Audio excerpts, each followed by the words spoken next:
Welcome back to the Sharon Fitzmaurice podcast.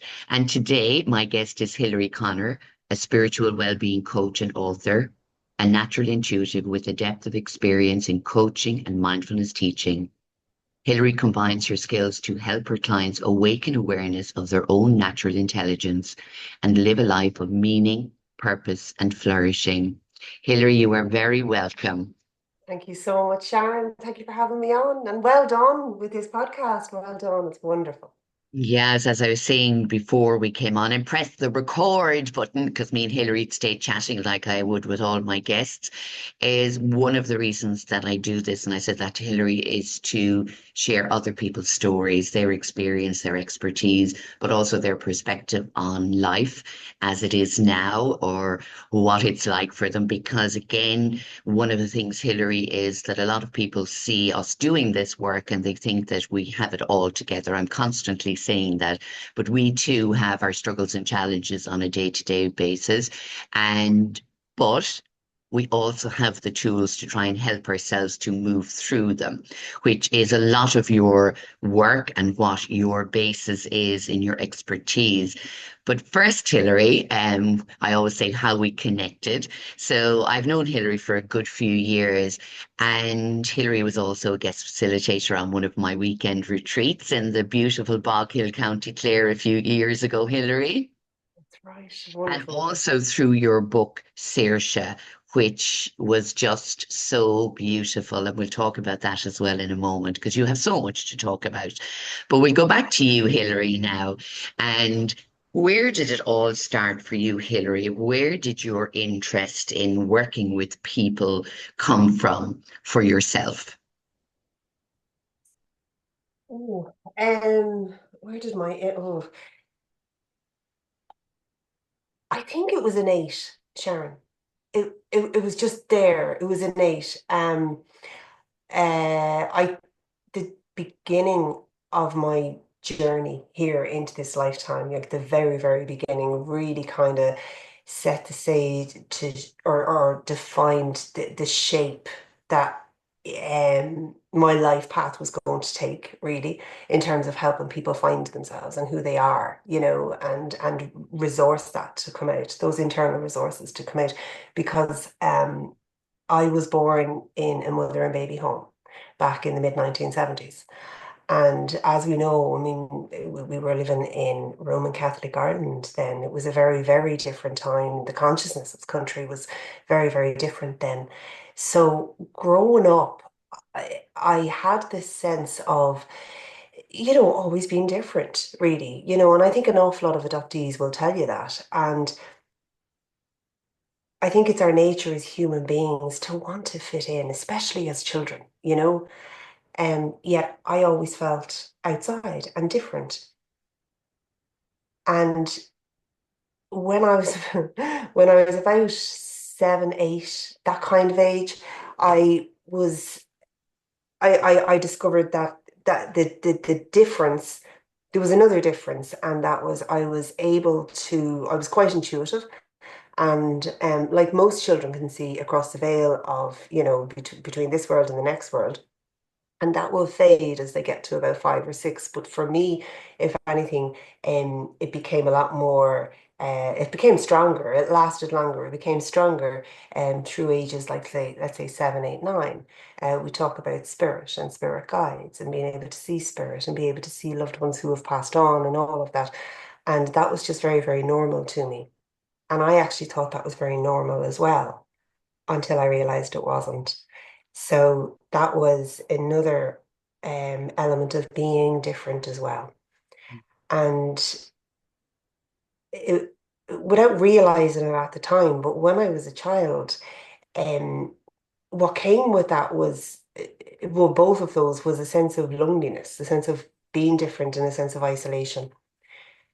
And to answer your question of where did my interest in helping people come from, I think it was derived from that as I got older and I saw other people who were in pain, I knew what that was like us humans do. And from that place of compassion, I wanted to help them. I wanted to help them find what else was there. In other words, their strengths and their sense of belonging, no matter what, you know? Mm. And it really stemmed from there and grew from there. So, um, in short, it grew from my own suffering and being able Mm. to relate to other people who were suffering. And a belief, because of the spirituality, because of, like I was saying there, I was able to see across the veil. What comes with that is you're able to recognize the love, that really pure, unconditional love and belonging that's ever present there.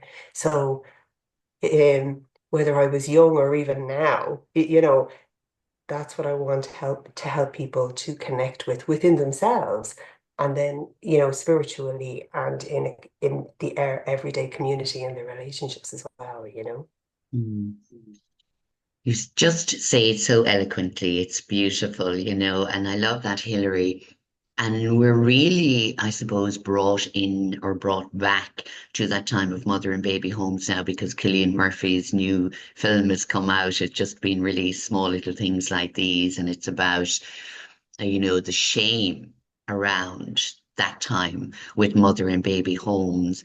And it's something, and we were talking about before we came on the podcast about generational trauma and how it's carried down. And even in your own situation, going back, being born in a mother and baby home and feeling that suffering, because even as a child, and I say children are so receptive and sensitive to other people's pain and they have this sense or knowing. Without having the emotional intelligence or being able to express it. So, for you feeling and sensing all of that pain from a new baby, when you were recognizing then later on, even as a younger child, 7 and 8, all the way up to your adulthood, you were recognizing the suffering of others through your own suffering and pain, and people say that must be really hard. And there is elements of it being hard because I think, just as you said, we all want to fit in. We all want to belong. And when we're helping others, we really feel like we belong. Yeah, Isn't it yeah, true? yeah, yeah. Um, I always see this life as it's like we land on this planet, let's say, as spirit beings having this human experience. And with that, we come in with, I call them sacred contracts. And it's like throwing a pebble into a pond, and you get this ripple effect. And from a spiritual perspective, our intentions throughout our lifetime is to create this, oh, no, I don't want to say positive, but effective, ripple effect for the evolution of ourselves and the evolution and self-realization of the people that we're interacting with. So by the time we leave this planet, when the time comes, we've contributed to leaving it in a much better state than what it was when we arrived b- because of, you know, because of our words, deeds, actions, presence, other people have been affected. And because of that, there's that sense of connection and belonging that's felt by both the giver and the receiver, and then the receiver as well. Yeah. I don't know if I'm explaining that right, but it's that Yeah. ripple effect that we come in to, you know, um, contribute, and while we're contributing that, then we're in that sense of belonging. Yeah. So one of the questions I get asked quite a lot because you know my work as well and working with mind, body, and spirit. And people say to me, I just don't get it. If we are here to, make the world a better place, why do we have to go through so much suffering? Why do I have to feel so much pain? Why is there so much loss? Why is there so many young people suffering and struggling in this world if we're making it a better place? And there is no answer to all of those questions, but there is an understanding and acceptance. I think when you have worked on yourself, that you have an understanding and acceptance that through all of this pain, through all of the struggling and the suffering, that we did strive, to find peace and healing within ourselves. And then we're thriving to help others and to support and guide others as best we can with our knowledge and, wisdom and experience that we have.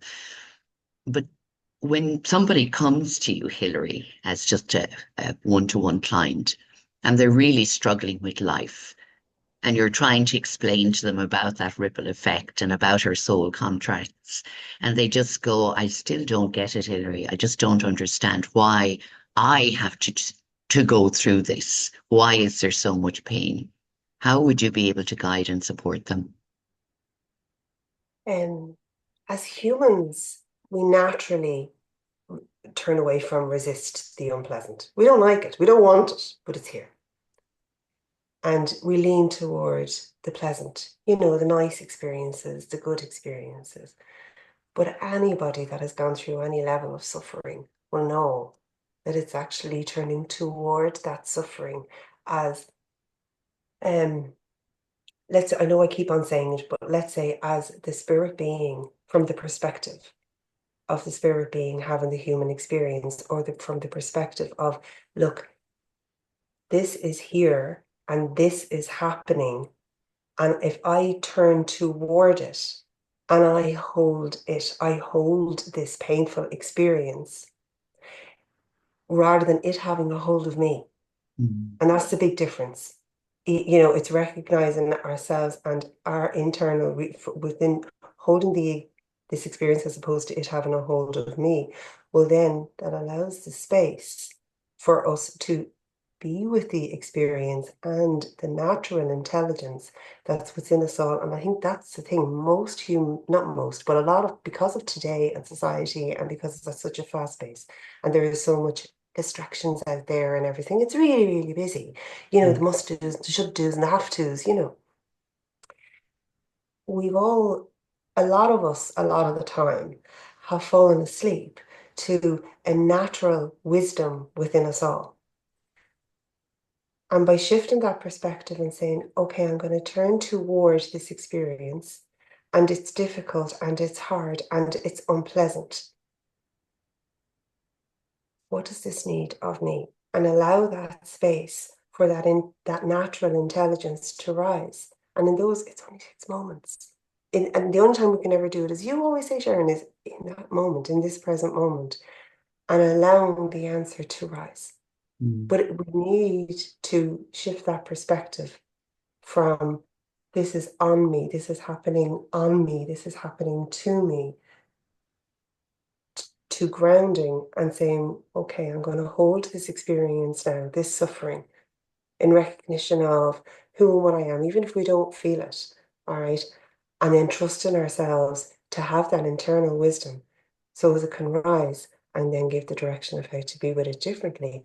And it's through that then that we grow, that we realize, I'm stronger than I was. I didn't think I could ever endure that. I didn't think I could, if that happened to me, if somebody had told me a year ago, this has happened, this is going to happen to me, I thought I wouldn't be able for it. I'd die, But now here I am, moment by moment by moment, in this experience, in this suffering, being with it as best I can, and allowing that natural intelligence to rise and guide us through how to be with it. From there, we find that internal strength and that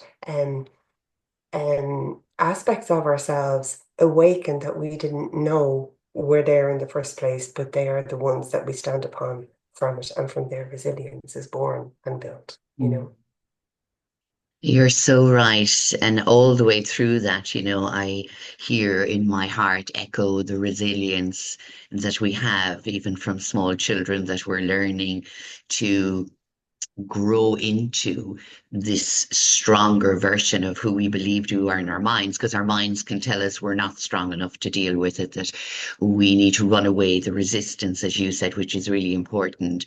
But it is very hard, and I understand that, and I absolutely accept that people really don't know how to hold suffering, especially when it's huge. It's something that's out of their control. It might be a family member or a friend, or and they can't fix it and they can't hold it for that person. And I say to them, you can't be responsible for that person, but you can guide and support them. But again, it is always going to be as individuals, Hilary, that, I always say the choices I made, and I'm sure you might say the same, the choices I made in my past, some of them led me to the biggest mistakes, and some of them led me to the biggest learning. But from those mistakes, I learned so much about myself. And through the challenges that you spoke about and the suffering is where I learned the most about myself, where I grew from, just like you're talking about. So, in going back to that, and a person that's listening right now, because I'm always very mindfully aware that people are listening and they're going, well, it's okay for you. You've come through it, Yeah, you found yeah. your resilience, you're not suffering right now, but I'm in the deepest pain, the deepest loss, the deepest sadness. How do I hold that suffering and move through it? How do I do it? Moment by moment. Mm. Really and truly, I don't have another answer. It's Mhm. moment by moment. And what's also coming to mind, Sharon, is locus of control. Um, no matter what is going on, no matter what level, no matter what circumstance, no matter what falling apartness, no matter what worry is going on, and how huge that is and real, you know? Um, we want, like as you said, we want to fix, we want to make better, we want to take away pain, we want it to go away, we want that. But the reality, when we're in the throes of pain and everything falling apart, it's here. And the best, the most effective, the most helpful, and I think anybody that has been in the throes of pain can relate to this. I know I certainly can.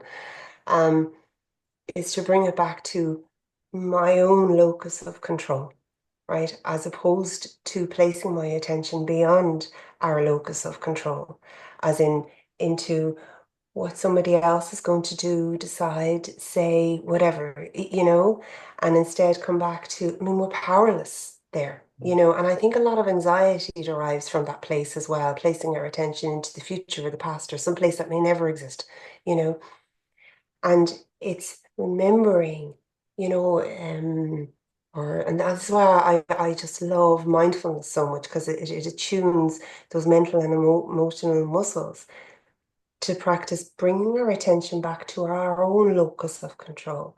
Well, okay, where can I place my attention? What attitude can I bring to this? And what can I do next? How can I best tend to this here now, in this moment? Mm. And then do the same in the next moment. It's a process and it takes trust and it takes patience and it takes learning. Um, but it is transitional. Yeah, definitely. And just even in those moments, my motto used to be for years, just one step at a time. I think you've heard me Yeah. say that many times Yeah. because it is just one step that we can take at a time. But also, one of the things that I would have asked myself, and I never share anything that I haven't personally experienced or done myself, like you, Hilary. And I used to ask when I was in that suffering or that struggle is, what is it you need from me right now? As if I was talking to another person. Or then what I used to do is I would speak as if my child self was in front of me. So working with the inner child again, and I would imagine her in my mind. And I said, what is going to help you to get through this right now? And I could nearly imagine the child speaking out. And most of the time, the child would say, I just need a hug. I just need a rest. It could be something very simple, or I just need you to listen. Because we can get caught up, as you said, in the anxiety about what's going to happen, how will this look in the future? But we're not there. We don't live there. We live here right now in this moment. So for me, again, it's the simplicity of it is just asking yourself, or if you can't ask yourself, ask that little child self or imagine looking in the mirror and you're talking to a friend and they're talking back to you. What is it you need right now? I love that you're saying this because you have no idea how many times a day I ask myself that question. Yeah. Honestly, it's like what do you need right now? It's the checking in. How Mm, are you? And it's such a powerful question to pause and just stop and ask ourselves, how mm, are you? You know, and where's the head? Where's the emotions? And then, what do you need right now? And it might be a hug, it might be a lie down, it might be just to be heard, you mm, know. It just recognize me. This is here. This anxiety is here. This apprehension, this fear, this whatever is here, this worry. And it just wants to be acknowledged. mm. And do you know what? One of my most favorite analogies of awareness is this. I love this and I hope it helps somebody, right? In terms of awareness and thoughts and emotions, you have, imagine a class full of fourth class students, right? So, and the teacher's there in the classroom. The teacher walks out of the classroom, and what do you think is going to happen?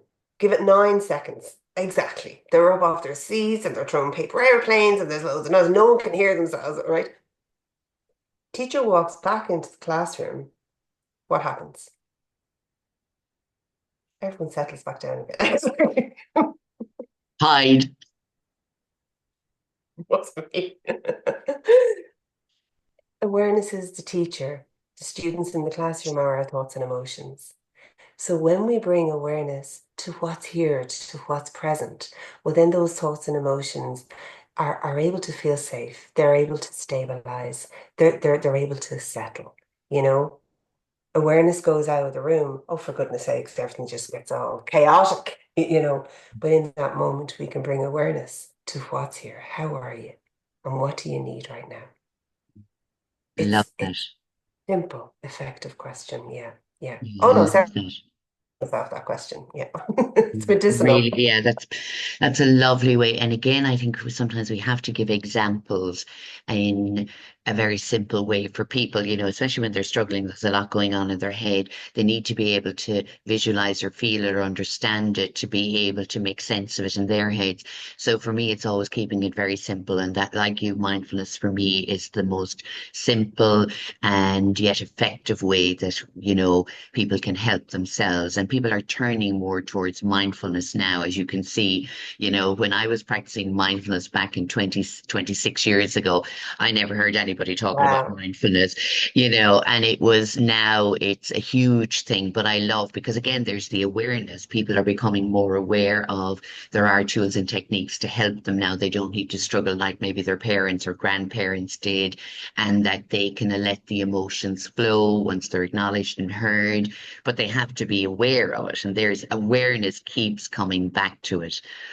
So when we look at, and again, I'm coming to the spirituality side of things. So again, you may talk to people, Hilary, like I do, and they will say, well, I don't really believe in, when I'm born, I'm here, I live my life, I go through whatever I go through, I do my best, I die, and that's the end of me then. And what do you say to a person that comes with that kind of skepticism, or maybe it's realism for them, or practicalities, whatever they want to believe it is, but that person doesn't see past, which is a mindfulness, living practice in a way. They don't see past today. This is all that matters. And they're not worrying about who they Mm. are, where they want to be in their life. They're just moving through life as they are. But they still have a question mark. And I love the question mark, Hilary. I'm not sure, because I'm so curious. And I love when they have a question mark and go, well, what is it you see? What is it you see in me? And I'll tell you if you're right or wrong. I know. Yeah, yeah, yeah. Well, the first thing I say to people is like, listen, I don't believe in any of this now. You're born, you live, and you die, and that's it. I say one thing, I say, okay.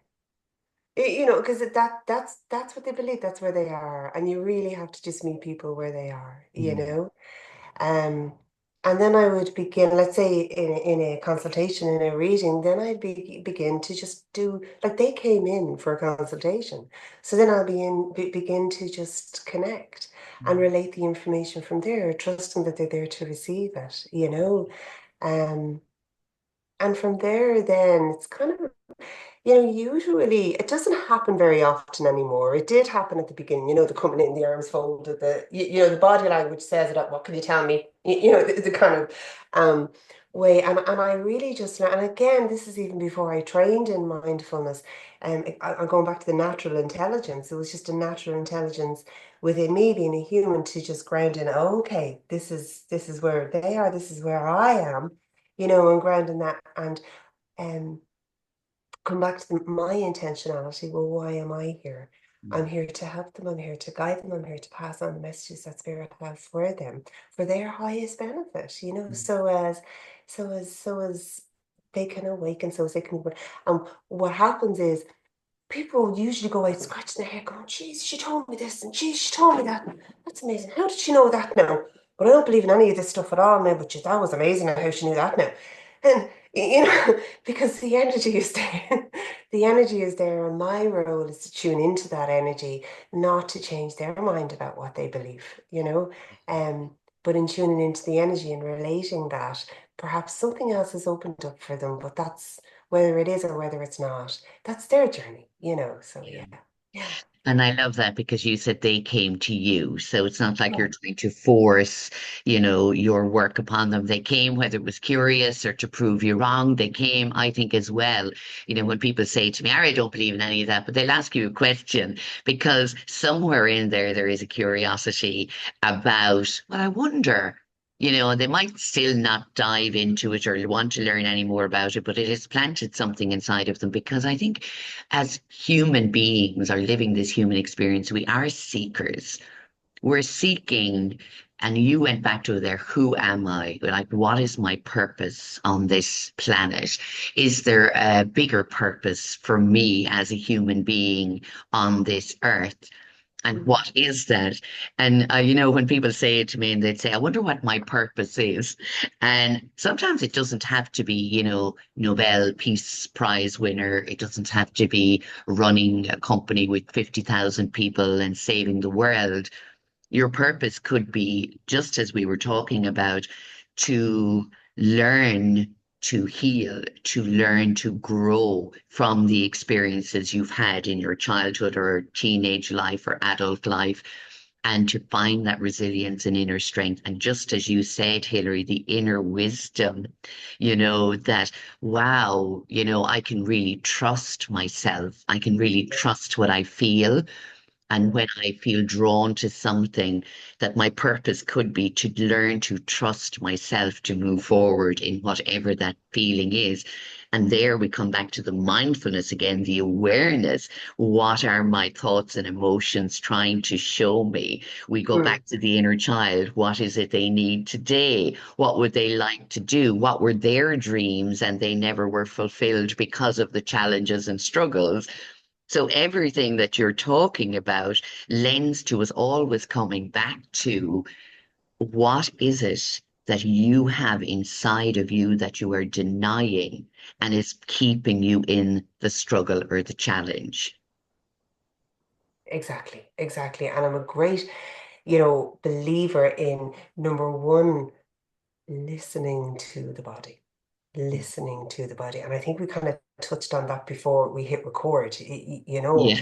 because with that awareness again, there's awareness. When we listen to the body, that the body will show us. Mhm. It'll guide us. It will direct us, in the direction that is going to best serve us. Mhm.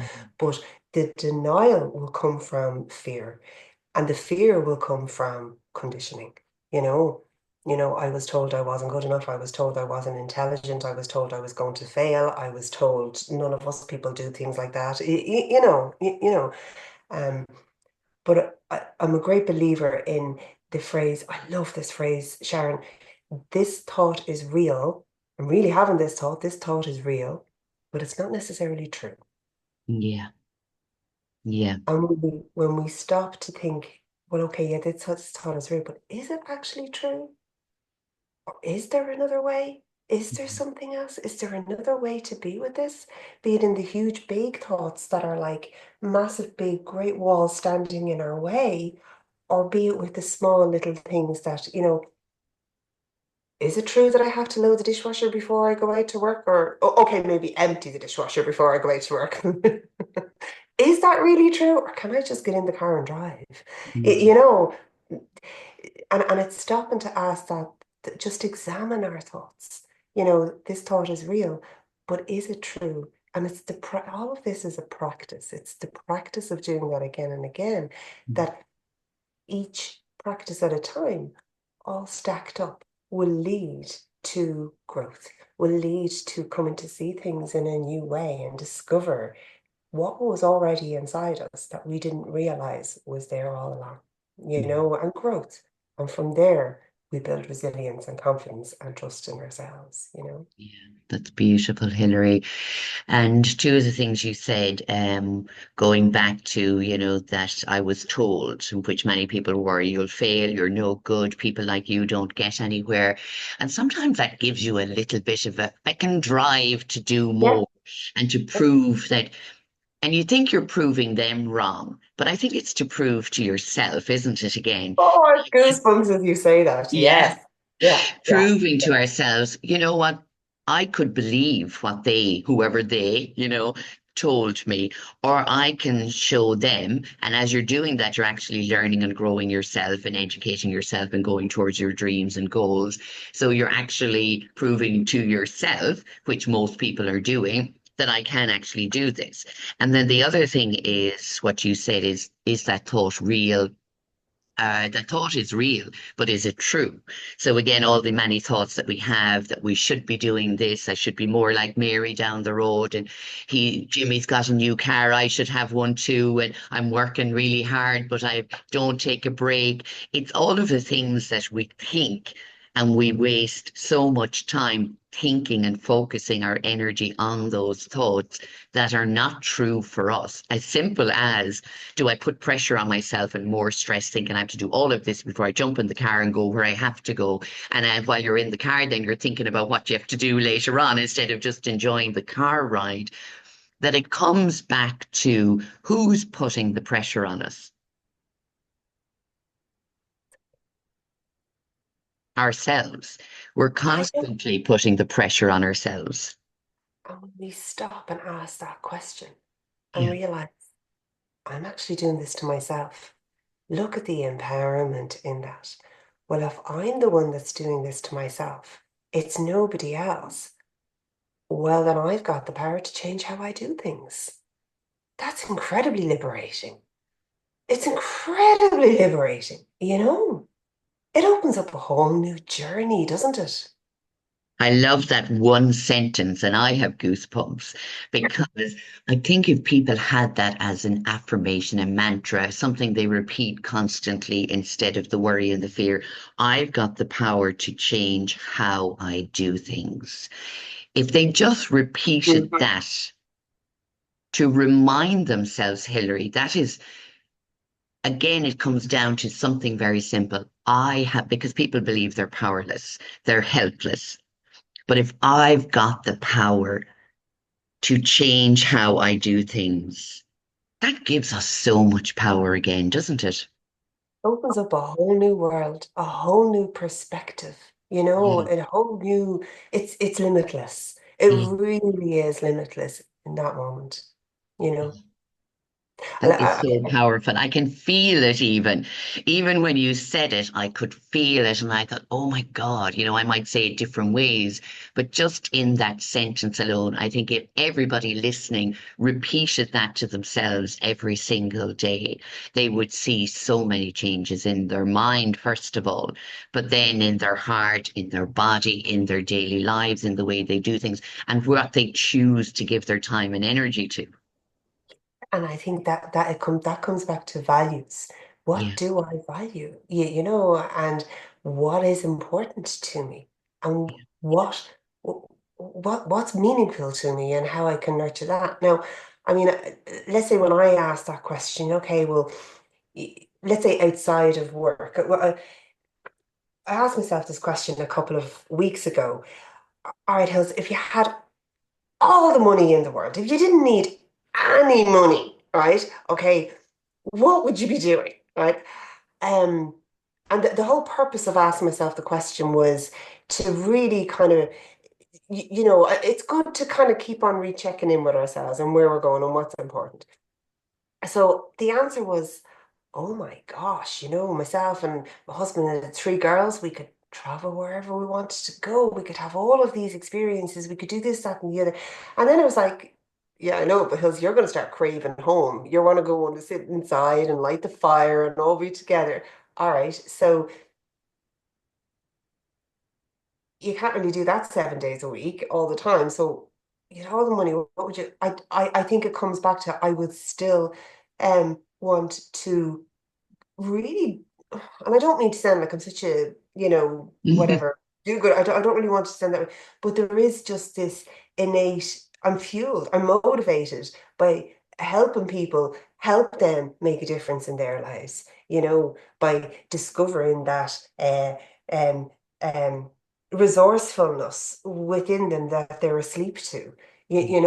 Because there's such great joy in being able to sit with somebody and have a conversation with them, and ask all those questions, that within them answering those questions and exploring the answers, they realize, actually, yeah, I'm only realizing that now. I have this, I have that, I can do this, I can do that. And you see them coming to think about things differently, becoming unstuck from the way that they used to think. Like they're doing the work. We're just asking the questions, and but from them exploring it themselves, they're coming to a new way of thinking about things. And there's great fulfillment that comes and a privilege that comes in being able to witness that, be part of that process, So I can't even remember the point I'm making, but all I'm trying to say is I think it really comes back to knowing what our values are, knowing what's important to us, and be living our lives in a way that's aligned with that.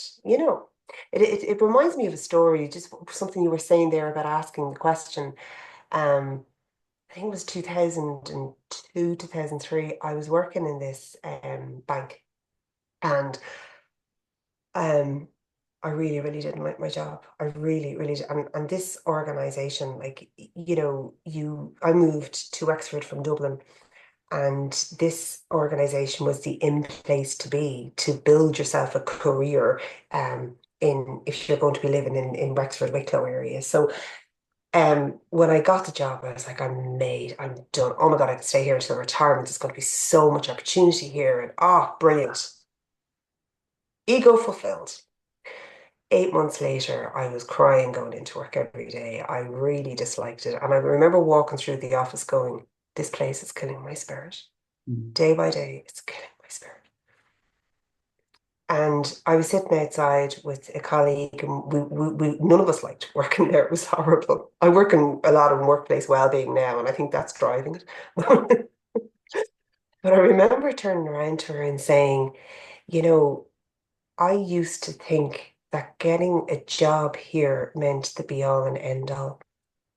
And now I'm coming to see things differently. It's not. In fact, I don't even want to be in this line of work. And within a month, I had left and I opened my spiritual practice. So we are running with these thoughts all the time of the way we think it should be. And I think the word should be thrown out of the English language into, some doomsday place and never be seen again.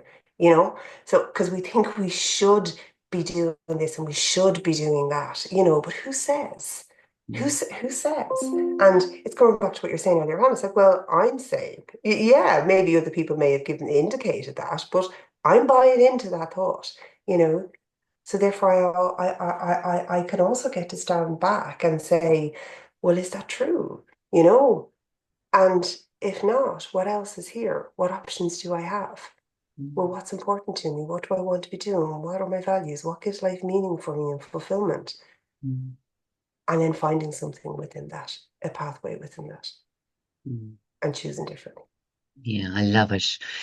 And I think again, it comes back to that questioning of ourselves, and especially when we are struggling and when we're feeling a little bit lost, or if you're in a job, which I'm sure, Hilary, you meet many people as I do, and they hate their job and it's a great job, and how can I leave it? There's a Yeah. pension. I've Great been there for statement. Yeah. years. Again, that's conditioning and programming that we have to stay in those as, inverted commas, secure jobs. But it makes us feel so insecure about ourselves and our lives that it is killing our spirit and our will to be joyful in life. And for me, and I know from you, Hilary, I get so much joy out of the work that I do. Yeah. Still, even the conversation we had before the podcast is again in the valuing of myself, it's knowing where I am adding the most value to people's lives, but not just for them, but also for myself. So, if like that, if I won a lot of money, oh, I travel the world, absolutely. But when I've traveled all of the world and, done all of those amazing things, and come back and say, okay, I'm not going to sit on a beach or walk in the woods every single day of the week. And there's more value that I want to offer others. And I know that the world needs people like us and other people that are doing amazing work to help and support them. And that's not from ego, that's just from where we our own experience. Playing a part. Yeah. Yes, and it's something we know that it fuels us. That word you said, it fuels me. So imagine the person now listening to this podcast and they are going, first of all, am I living my own purpose right now? I used to think my purpose was way out there and it was bigger and better, but maybe my purpose is just where I am today. And is this job or this role fulfilling me? Do I feel joyful every morning going into this role? Or am I like Hillary crying going in, thinking, oh my God, I can feel the life draining out of me. You often hear people saying that. Yeah. And what is important to be right now? And even if you're not sure how to answer every one of the questions, at least you're asking yourself, Hillary, isn't that what it comes down to? Yeah. And in fairness, it's first of all, asking those questions, it can be the beginning of searching for, well, what is my purpose? But what does that look like? What shape can it take? What do I enjoy doing? What fulfills me? And it doesn't necessarily mean, oh, I've identified that. Now I'm going to hand in my notice. That's not necessarily the wisest thing to do. I mean, if I was to go back to my 28-year-old self now, right? I'd be holding my head in my hands going, what in the name of God are you doing, woman? You can't do this, because I'm all older and more secure. But when you're young and all those years are ahead of you, you can afford to take flight and be curious and everything. Mm. But, then as we get older, we have these commitments, and responsibilities that we need to meet.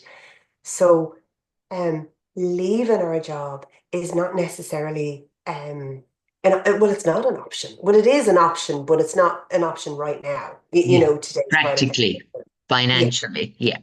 yeah, yeah.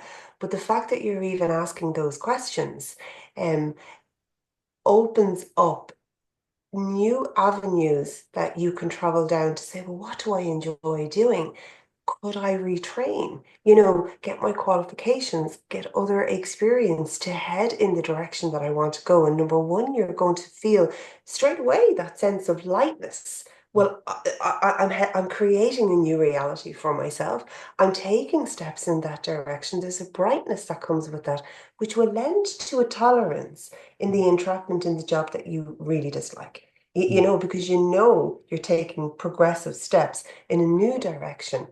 One thing, sure thing about time is that it will pass, right?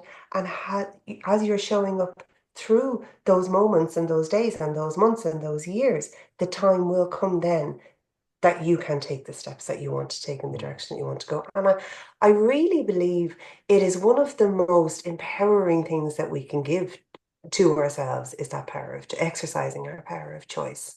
Yes. It may not fall into place overnight, but day by day, you're taking steps, progressive steps in the direction of where your heart is, what you truly want to be doing. And, the rewards that come from that also come with a lot of longevity, you know? Yeah, it's so true. I always say we create little choices every day to create bigger changes in our lives. And I those little choices can be the questioning. Absolutely. And again, these are practical, real steps that we can do. We'll hear people talking about manifesting and they write it in their notebook and they think it's going to drop out of the sky. But I'm going, you have to see it and you have to feel it and you have to take action steps also towards manifesting that dream or that goal in your life. yeah. So again, it starts with the thought, the belief that you deserve most. That's really important for me. You may not believe you deserve something better in your life, but we all deserve something better. We all deserve to be loved and valued and appreciated for who we are and what we offer, whatever that role is in your life. And it doesn't matter what it looks like to anybody else. It's how you feel in that role. Oh, yeah. Do you know what, Sharon? I was on this training. It's Colin to mind. I was on this training about mindfulness in relationships, okay? With a lady called Elund Gold. She was amazing a couple of years ago. And she opened up the workshop with, we're all in relationship with absolutely everything, with our family, with our friends, with our community, with our nation. And it went to we're actually in relationship with all sea life, the stars, the planets, you're right. Like, so in relationship with the whole universe. And I'm sitting and I'm listening to her, and it dawned on me and how I am in relationship, my relationship with myself will Mm, determine the quality of all other relationships, yeah. no matter how close or far-fetched they are. So nourishing and nurturing a healthy relationship with ourselves is gold. But I think a lot of us don't do that. We think of relationships and we straight away we look externally, you know. Um, but it's taking time. And I think you related to this before we hit record. It's kind of, we need to, if it helps, schedule time to to nourish and nurture that relationship with ourselves, Mm, and it's coming back to awareness. How am I? What do I need right now? Being our own best friend, if that's what you want to call it, mm, but developing that habit and that practice to really be in our own side, mm, and respect ourselves. This is our life and our journey while we're here. Let's make it one that's of great value, that we an experience that I enjoy, you know. But it takes tending to, like all relationships, it takes tending to, you know. But it's recognition as well. It's seeing ourselves. If we want to be recognized, if we want to be seen, we've got to recognize and see ourselves first. I mean, like going with manifesting, it's kind of things will just drop out of the sky if I put it out there to the universe. Well, how about you just bring it into your own heart mm. and go from there and see where else that brings you, you know? Brilliant advice. And again, Hilary, because there's no fluff in it, I'm Yeah. always about, sometimes when I hear people talking and I hear about all the fluff, I'm going, will you just talk everybody's language? What step can they take? Mm, What is the simple thing to do? How can they do that? Because that's what people need. yeah, We can read all the theoretical stuff and all the scientific stuff in the world, but when it comes down to us practically living our lives today, and we're yeah. stuck in the suffering. I'm not sure how to, help my mind to get clarity or to focus on something. What give me a step? And I'm always in it, just 3 steps, Yeah. just to guide that person to get them through to the next phase. Where are they then? Let's evaluate where you are now. And now, what are the next 3 steps? So everything is one step at a time. And that's all we can do because we can't go and change everything in our lives overnight. We can't. It could be taken out of our control by other things happening outside of between our jobs, relationships, all of that. That's not in our control. But if we want to say, this is important to me, this is how I'm going to start creating the choices to make those bigger changes down the road. And as you Mm. said, what I love is that it brings in a lightness and almost a little bit of, for me, that's kind of like the inner child going, they don't know it, but I'm going to have a great time soon. I'm growing. And you know what it is, and we've forgotten as adults to play more, to have fun with our lives. And I know we all get caught up in its seriousness, and of course we've to pay our bills and houses and all of those things. But there's also the play of life, and to say again, often these wishes, and I was actually leading a mindfulness walk in the forest yesterday, my favorite place, and there was a wall with a gap in it. And I said, look, it's the wishing wall. Now, these were all adults and they were looking at me. But I just said, remember that child self. Every time there was something out of the ordinary, it was your first time to see, you'd make a wish or you'd pretend you were going into another dimension or going into another world. Why can't you do that as adults? There is such value in curiosity. Bringing that beginner's mind to our experiences. Again, it just opens up so much else that was already there all along, but we were so stuck in the limitation of our thinking and believing that to be real, to see it, to Mm, see it. So bringing that beginner's mind to, and it's a practice. And I think, the steps that we're taking, I think that's why so many people, they're like, oh God, I've read all the books and I've done all the courses and I did it. Um, mm, But what steps have you taken? This is all experiential learning, so unless we um take the steps and commit to the work, we won't get that experience of the what else is here, and what newness, if you like, can be born within ourselves to come to see things differently. It's like kind of chewing somebody else's, no, sorry. It's like sitting down to dinner with somebody else, eating the meal for them, and mm. asking them, "Isn't this really tasty?" You know what I mean? They need to experience those themselves in their own senses. Yeah. Yeah. It's experiential learning. Yeah, Yeah. yeah. And with And in that, doing that, going back to what you said, I know I'm like an echo for you because I think it's all really important. Everything you've said, Hilary, is as you're doing that and curious about what else could there be for me, you're again going back to the awareness, but you're also developing that relationship with yourself. So just as you said, if you had a best friend or your sister, whoever, your children, you're constantly asking them how they are, how can I help you? Do you want me to do that with you, not for you, but with you. Can I go with you on the drive, whatever?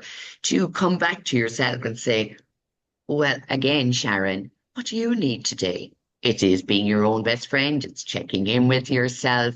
It's the awareness of what I'm feeling in this moment instead of worrying about everybody else and what they're doing, and to bring that attention back to ourselves. Again, that lovely mindful awareness of if I nurture me in this moment, I am learning to nurture myself in the moments that are coming tomorrow and the next day. And that relationship with myself, I'm going to feel more confident, more secure, more loving towards myself. So, just as you said, Hilary, that's going to ripple out into all other relationships and connections out there in the future.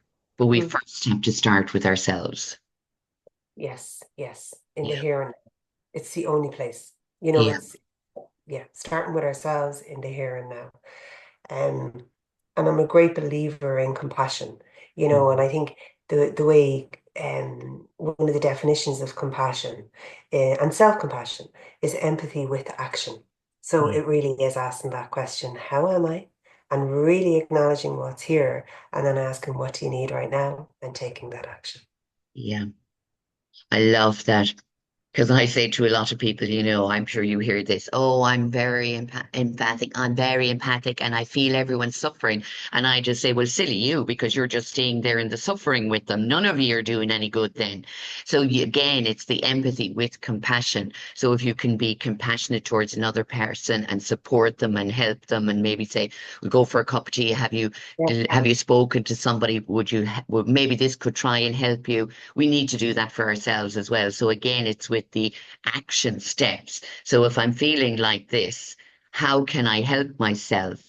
And be compassionate with that help and say, well, if you go out for a walk today, Sharon, you're not going to be so stuck in yourself and feeling so lethargic, and then you're not motivated or determined. Mm, One little step yeah. forward is going to change everything else about how you were feeling earlier on. Yeah.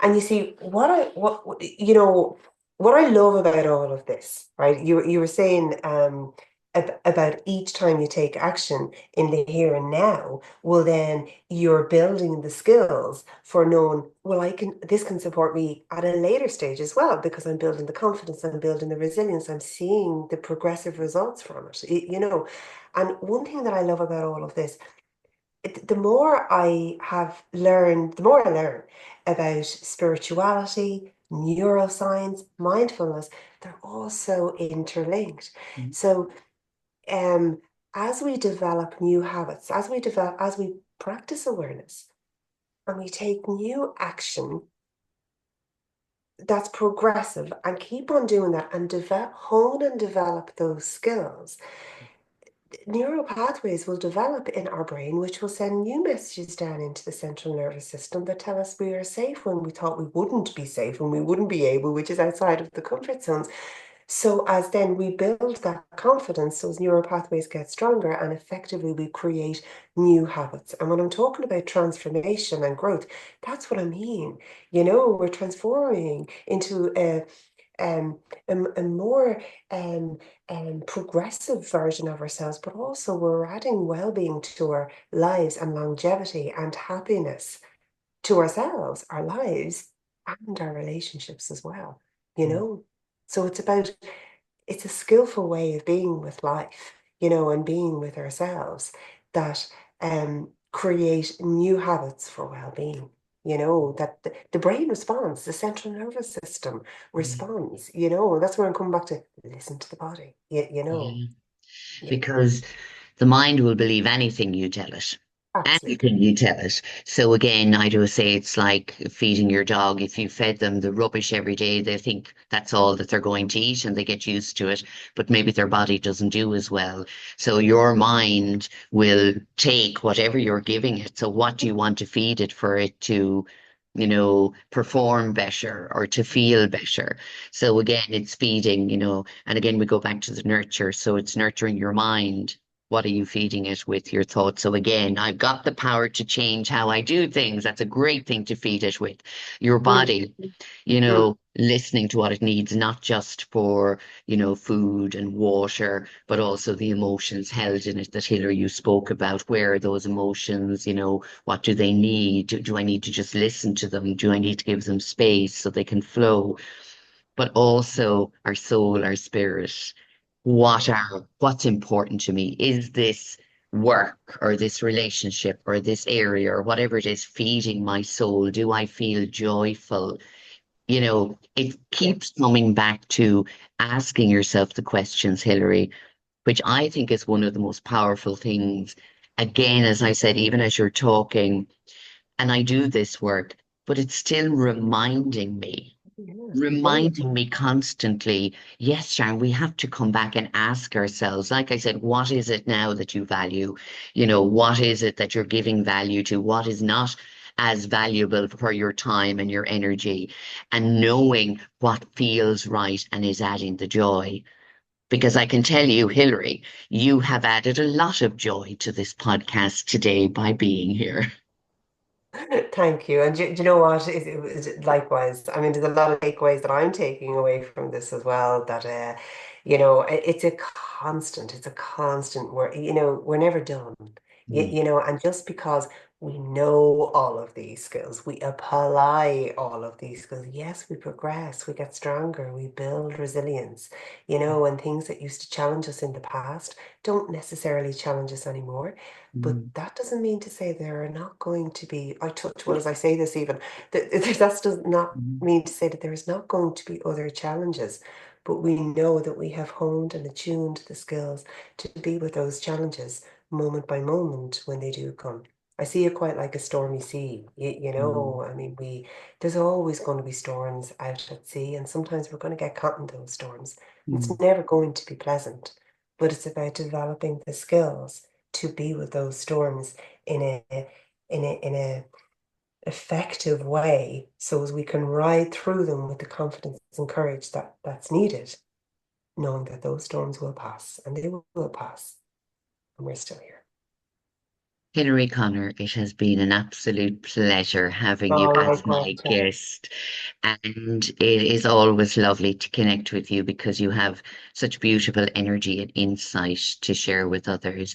And I know I'm going to see you again very soon because you're going to be our guest speaker on our members community, which I'm delighted that they are going to connect with your wisdom and expertise as well. So, for everybody that's listening, I know what I've taken away from Hilary on this chat today. And as you're listening, I hope that you've taken a piece of paper out and you're writing notes. And if you haven't, I want you to go back again and listen and write down the things that really, like they did, I've got the power to change how I do things, shook me. I mean, it shook my energy that I felt it because, again, it made me all feel so strong again that I have the power. We forget that. And I think today Hilary was Mhm. reminding each and every one of that, which is amazing.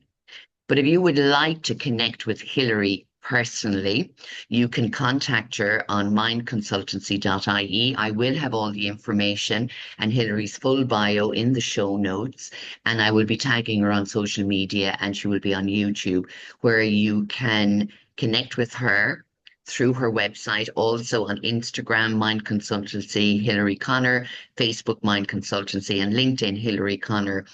And there's so much that you offer, Hilary, and even just by listening to you again today, there is so much that you can support or guide or help a person or a group with that I hope that if you are listening to this and anything that has resonated with you and you have a curiosity about it, that you will reach out and connect with Hilary and say you heard her.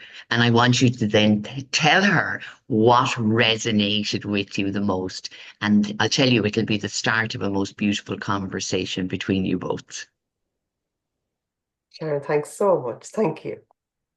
Hilary, my pleasure. And thank you again to everyone for listening and for your support. And please do go and follow and connect with Hilary on her social media sites and platforms. And let us know what you thought, because again, I love these stories and I'm always learning. But if there's something else that you'd like to hear about, let me know. I'm open to everything. I want to learn more. So Curiosity again, never fails. Yes, yes. absolutely. So thank you to Hilary Connor again, mindconsultancy.ie. And until next time, take care of you.